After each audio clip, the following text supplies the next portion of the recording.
On November 6, 2020, King Von would be one of 5 people shot outside Monaco Hookah Lounge in Atlanta. Shots fired at Sheik in Monaco. Around 3:20 a.m., 2 groups of men began arguing outside, leading to gunfire.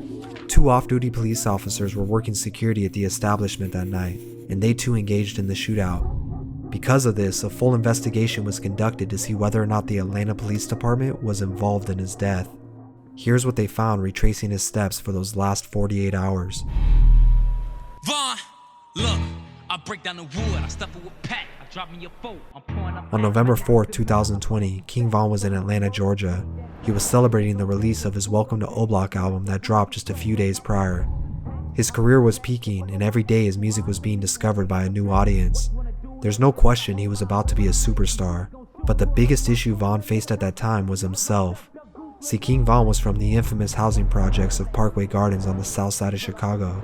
Before ever stepping into a booth, he was already very active in the street life. He only decided to rap after beating a murder case in 2017. His reputation only made his music more real for listeners, leading to his blow-up just 1 year after that. But it's important to realize when someone lives a life the way Von did before fame, it can be hard to leave that mentality behind, even after finding a way out through music. Because of this, Von had no issue when it came to things like beefing with other rappers.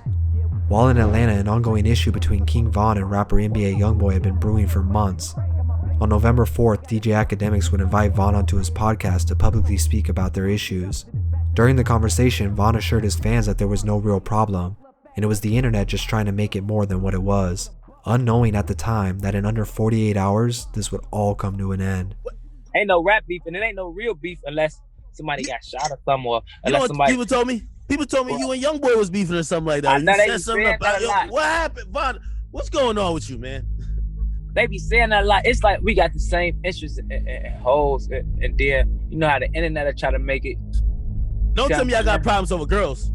No, it's the internet, gang. It's the you know, they'll try to make it like that because it's the internet. These issues had been escalating since a few months before, when pictures of King Von and NBA Youngboy's ex-girlfriend surfaced online. From that point forward, the 2 rappers made it known they didn't like each other through a series of social media posts. With 2 artists this large going back and forth, it was only a matter of time before others got involved as well. One of those people would be Quando Rondo, an artist and friend of NBA Youngboy. Even though Von and Quando were cool at one point, now they weren't. And it just so happens Quando's from Savannah, Georgia, only a 4-hour drive from Atlanta. I'm saying though, 63rd, dirty ass. I'm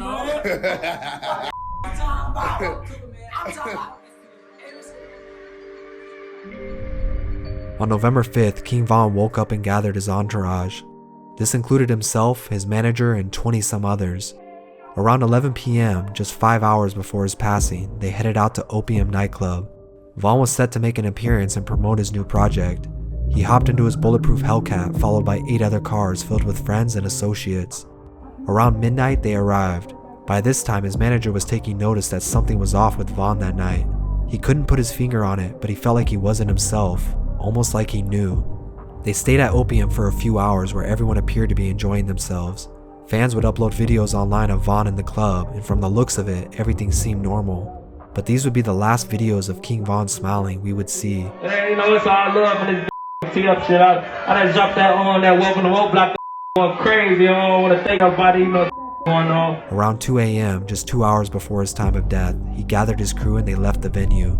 According to his manager, everybody thought they were headed back to the Airbnb, but somewhere on their way home, they lost track of Von's car.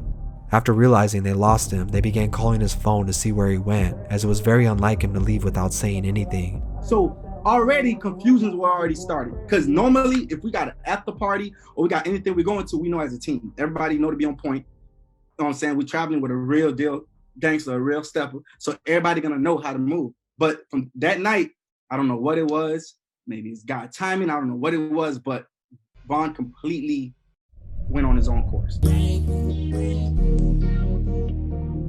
His manager and more importantly his security went with him everywhere. After calling, they found out he rerouted to an after-hours hookah lounge across town. A little before 3 a.m., Von pulled up to Monaco, but decided to wait in his car while the rest of his entourage was still on their way. About 15 minutes went by, Von still in his bulletproof vehicle staying warm. His manager, followed by 6 other cars, pulled up to the parking lot. He hopped in the car with Vaughn, and once again he said he felt like he wasn't himself. They stayed in there while the rest of his entourage was wondering what was going on. It was a cold night, so they too decided to wait in their cars. After a few minutes of talking, his manager convinced Vaughn it was time to go inside. He let his security team know he was ready to enter, so they did their normal checkup. Around 3:15 a.m., security went into the club and checked it out to make sure it was clear of any threats. With Vaughn being a high-profile rapper, this was a standard procedure for them before entering any venue. They couldn't bring weapons in the club, so security left them in their cars. Right as they were about to walk in, one of Vaughn's friends alerted him that Quando Rondo was in a car just a few feet away. It's unknown if Vaughn got a tip from someone that night about Quando being at the club, or if it was just a coincidence that he rerouted his car to the exact location they would both be at. It's possible it just happened like that, but this could have also been the reason Vaughn seemed off. Maybe he knew something no one else did. Normally Vaughn was calm, collective, and soft-spoken. Living the life he lived back in Chicago, he knew how to handle these situations. But on this night, Vaughn reacted before anyone could say or do anything.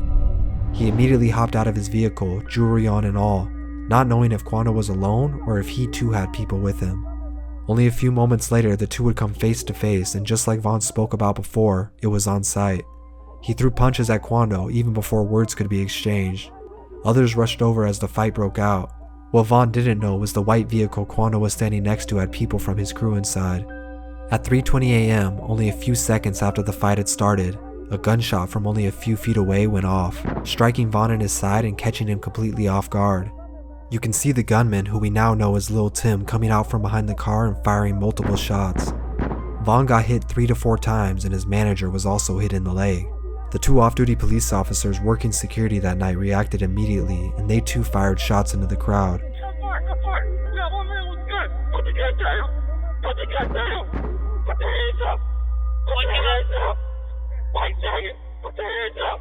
But we can confirm now the shots that injured Vaughn came from Quando's side and not the police officers. The police would hit 3 people in total, one of them being Lil Tim. Vaughn laid in the street holding on to Quando until Muop, one of Vaughn's good friends, broke up the fight. At 3:23 a.m., there were injuries on both sides. Instead of waiting for ambulances, their crews drugged their wounded into cars and sped off to the emergency room. According to those in the vehicle with Vaughn, he was still conscious throughout the ride, even telling one of his friends to calm down that he was going to be okay. Around 3:32 a.m., just moments apart from each other, both crews would arrive at Grady Hospital, which was less than 10 minutes away.